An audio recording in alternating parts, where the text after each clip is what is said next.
Hi, welcome back. Kent Rigsby is known for running his kitchen at Rigsby's in Columbus, Ohio like a tight ship, right down to the training of his waitstaff. And his cooking is as temperamental as his personality. It's the edge, the cutting edge, or as he calls it, cuisine volatile. The name demands an explanation. Kent Rigsby is glad to oblige. His cuisine volatile is his personal twist on food from the region around the Mediterranean. Very robust and racy and jazzy seasonings and style of food, but also we just change the menu a lot. We really search out new and different recipes, so it's sort of unpredictable, and it's not necessarily for... And so is Kent. He left his hometown of Columbus and headed to California to be an actor. He came back to Columbus as a chef. Fortunately, I wasn't one of those theatrical people who that was the only thing I could do. I had other options. I really got sort of bitten by the restaurant bug from, the necessity of gainful employment. And I don't think I ever had any true talent for acting. I think I was better at directing. He now directs the cast and crew of his very own restaurant. His right hand is Michael Bartfay, the chef de cuisine. Here, he's preparing a capellini Natasha, named because... Well, it has pepper vodka in it. Red onions, garlic, peppercorns, and red chili flakes spice things up. Cream tames the mixture down. That's part of the beauty of this dish because it's creamy, it's spicy, and obviously it's Russian. And as it all bubbles together, salmon is added. Butcher our own salmon. Then we cure it with a mixture of kosher salt, sugar, scotch, and zest of citrus.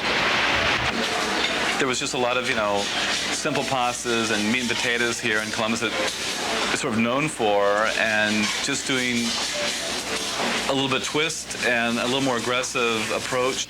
In shrimp diavola, lightly floured shrimp are sautéed in the garlic, red pepper, and cream mixture. This time adding white wine and veal stock. Kent did his training at a small French restaurant in San Francisco under a chef by the name of Marcel. And a lot of the dishes that are here at Rigsby's now are the teachings of Marcel and Kent's experience.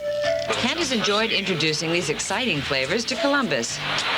Because they might not have been exposed to certain things, you can also convince them to try something, and they're not so necessarily opinionated. And we can offer wine that nobody's ever heard of, but just get it in their mouths, and all of a sudden they realize this is a great wine, and we're not that cutting edge as far as I'm concerned. We do a lot of traditional classic things, but it's just that we focus on a lot of cuisines in the Mediterranean that weren't necessarily seen here very often. For instance, oysters in a deep-fried eggplant shell. I'm told this is very popular with opera singers because the dish is a little bit spicy and the sauce has a little bit of Tabasco in it, which helps them clear their voices and opens them up. The open kitchen is exposed to most of the tables in the restaurant. A wall of white tiles divides part of the dining room. An alcove connects it to the other side, where big, bold paintings decorate a bare brick wall. There are some less dramatic paintings lining the walls as well. It's sort of, we call it the Rogues Gallery in kind of tongue-in-cheek, but it was painted by my father, who was a physician who always dabbled in art.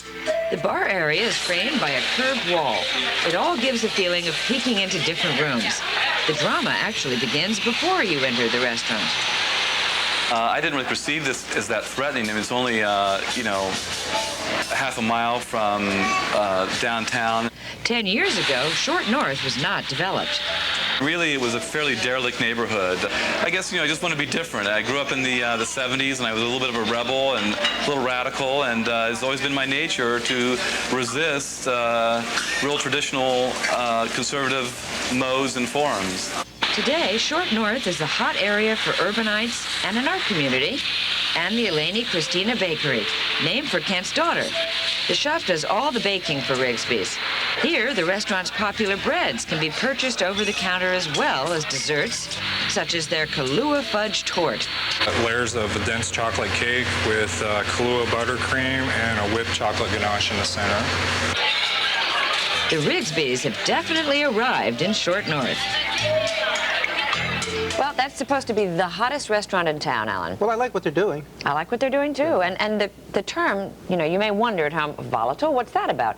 Well, the term refers to his capacity and his enjoyment of cooking hot and spicy food. It's also a term, I'm sure you know this because you're a good cook, but to volatilize means to burn off all of the alcohol in a dish by using high flame. It's got great names for those dishes. Chicken Vesuvio, shrimp Diavolo, and Capellini Natasha. Natasha's a hot name. Hot. Oh, hot babe name. Yeah, all hot stuff. And I like the way they hand sell their wines. It shows a restaurant that really cares about their wines. One thing people Explain hand selling. Well, they have unusual bottles. At least it would be, as you said there, it's not known to the people in Columbus that well. And so someone who knows the wines has to come to the table and explain what each wine's about. And when a restaurant does that, I think it's pretty admirable. Very much so. I like that. I mean, it's always a learning experience, which I think we all like when we go out. Yeah, I think people make the mistake too often of just asking the waiter what wine to order. Bad mistake. Well, that's almost like being sexist. Wait a minute. No, Some waiters I didn't say really know waitress, I about said wine. waiter. No, but I mean, you're saying that no waiter knows good wine. I didn't say no waiter. I They said, do. how are you going to know you're going to get one of those few waiters who know anything about wine? There aren't that many. All right. I'm not going to argue with you about wine.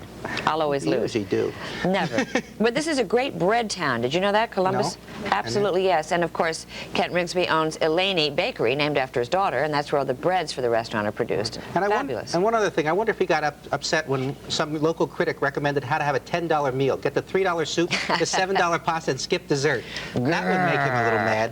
Anyway, Rigsby's Cuisine Volatile is at 698 North High Street in Columbus, 614-461-7888. Average dinner price, $24. Credit cards accepted. Closed Sundays. Wheelchair accessible. Well, up next, we'll get some great tips on ordering wine, speaking of the subject, from a real expert, Mary Ewing Mulligan.